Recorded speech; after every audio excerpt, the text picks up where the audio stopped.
Younger sister gets revenge on bully neighbours. This happened a long time ago. In the early 80s. Kind of long. We had these neighbours, let's call them the Smiths. The Smiths lived across from us. I was somewhat friendly with their youngest son. The Smiths had a son, Matthew, who was a year or two younger than me, but older than my younger sister, who was sitting at the edge of the driveway, playing in the grass, 30 feet from us and minding her own business. Matthew had ridden his bike up to my house to talk to me about God knows what. I told him I couldn't hang, that I was getting ready to go to a friend's house.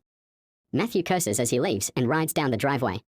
Now, I don't know if he did it intentionally, but I can tell you that he 100% could have avoided running over my sister's outstretched legs. My sister is immediately screaming and crying her head off. I run in to get my dad, telling him what Matthew did. The thing about my dad is, he was scary when he was mad. He wasn't abusive towards us, quite the opposite. But he had short fuse, raging green monster mode activated. My dad barks, "Come with me, I've had enough of their bullshit." Terrified about what's going to happen, I go with him in hopes of witnessing an ass-whipping that, for once, isn't directed at my siblings, and Emma Smith answers the door. Tries to shut it when he sees my dad and just how pissed he is. Dad slams the door backwards, which promptly smacks Mr. Smith in the face, nose now bleeding. To which my dad says something to the effect of, "You haven't seen assault yet.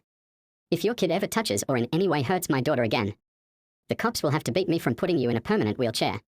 He grabs my hand and we leave. Revenge. About a week or so later, my brother, some friends and I are playing basketball at the top of the driveway, and Matthew comes up to talk to us. My sister is in the garage, and I see her getting out her big wheel to ride, and she looks upset. I go to talk to her and ask what's wrong. She says that she hates Matthew and doesn't want him here. I tell her that's fine, tell him to leave. He should hear it from you that you don't like him after what he did, and that he has to leave. She asks, what if he won't go? I remind her that Dad said we can choose violence if we need to. I look around the yard and grab a small dead-looking stick, maybe the size of a wiffle ball bat. If he doesn't leave, hit him with this. I won't let him hit you back.